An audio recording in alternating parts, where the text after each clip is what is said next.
Braga, nestled in the heart of the Minho region in northern Portugal, is one of the country's oldest and most enchanting cities.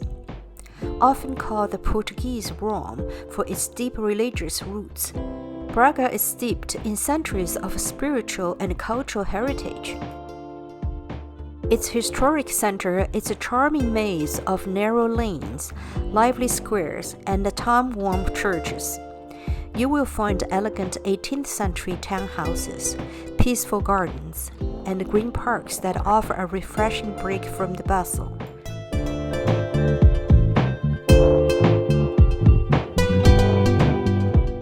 One of the city's gems is the Jardim de Santa Bárbara, a beautiful garden tucked into the northeast corner of the Archbishop's Palace. The garden features elegant geometric patterns carved from the beds of boxwood, creating a serene and picturesque space. The Archbishop's Palace itself is home to the Public Library of Braga, local archives, and offices of the University of Minho, making it a true cultural hub at the heart of the city. Braga Cathedral, Sé de Braga, one of the oldest in Portugal, stands as a powerful symbol of the city's deep religious heritage. Built several decades before the founding of Portugal, when the region still belonged to the Kingdom of Leon, this was the first cathedral in the country. It remains one of the most emblematic religious monuments on the Iberian Peninsula. The keywords when describing this cathedral is fusion. Its architecture is a remarkable blend of Romanesque, Gothic, Moorish, Manueline, and Baroque influences, each reflecting a different chapter of its long history. While the cathedral's exterior has been extensively remodeled since its construction in the 1070s, some original Romanesque features still remain, offering a glimpse into its medieval past.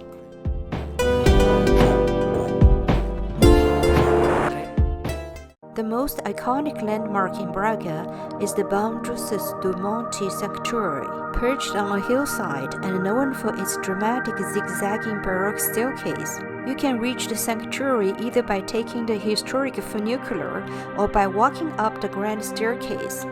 I chose the stairs so I could take my time, soak in the details, and enjoy the journey.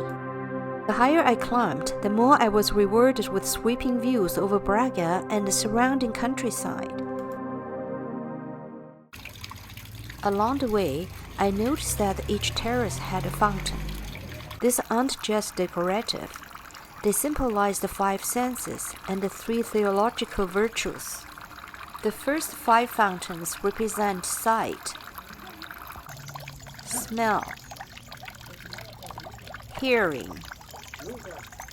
taste, and touch, while the next three are dedicated to faith, hope, and love. It's all part of the symbolic pilgrimage that the sacred site offers.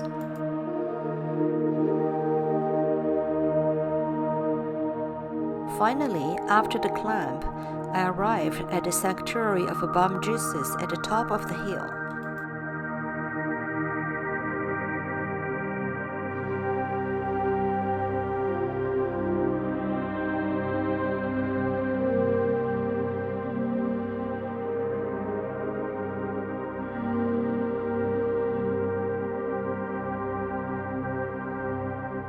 But Braga isn't just about the past.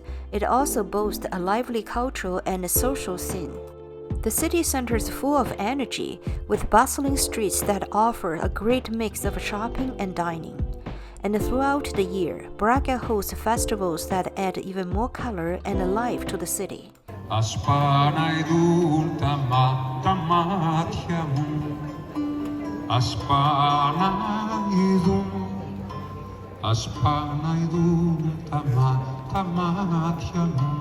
Before coming here, I learned that arroz de pato, a traditional Portuguese duck rice dish, has its roots in Braga.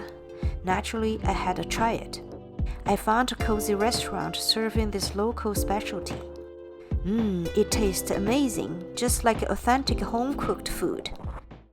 Guimarães, often called the birthplace of Portugal, is a city steeped in history, charm, and national pride.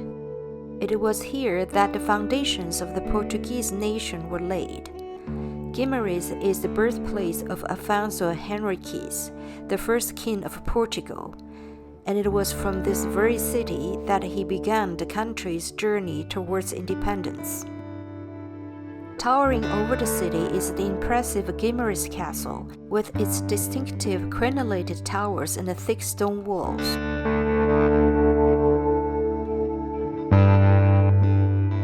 Built in the 10th century by Countess Momadona Diaz, the castle was originally intended to protect the nearby monastery from attacks by Moors and Norsemen.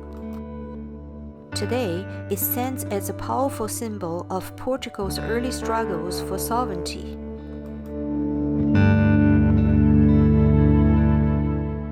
Nearby, nestled in a peaceful park beside the castle, is the Church de São Miguel, a small Romanesque chapel believed to be the place where young Afonso Henriques was baptized.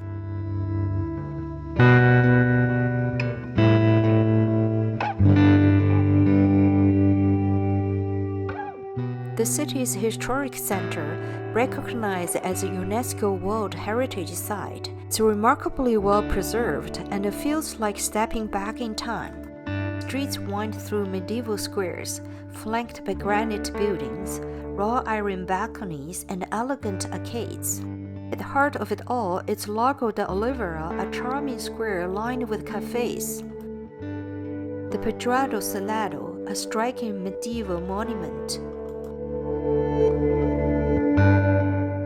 and the beautiful church of Nossa Senhora da Oliveira. The Church of Nossa Senhora da Oliveira has been a place for Marian worship since the 10th century. The cloister's graceful arches and the intricately designed portal of the chapter hall are outstanding examples of Romanesque multi-hall architecture, considered among the finest in Portugal. Inside the church, what caught my eye was the majestic pipe organ.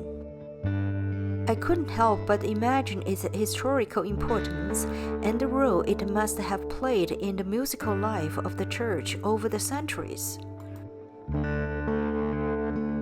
Guimarães is celebrated not only for its rich history, but also for its stunning architectural landmarks. One of the most iconic spots is the Lago da República do Brasil. It was here on this very field that the Battle of São Mamede took place in 1128. This battle marked a major turning point in the country's path to independence from the Kingdom of Leon. At the far end of the square rises the Church of São Gauter, with its recognizable features, the twin spires. Inside, the church is known for its richly adorned interior, with intricate gold leaf details and beautiful traditional Portuguese ceramic tiles. By the end of the day, I felt like I had truly walked through the pages of Portugal's glorious history.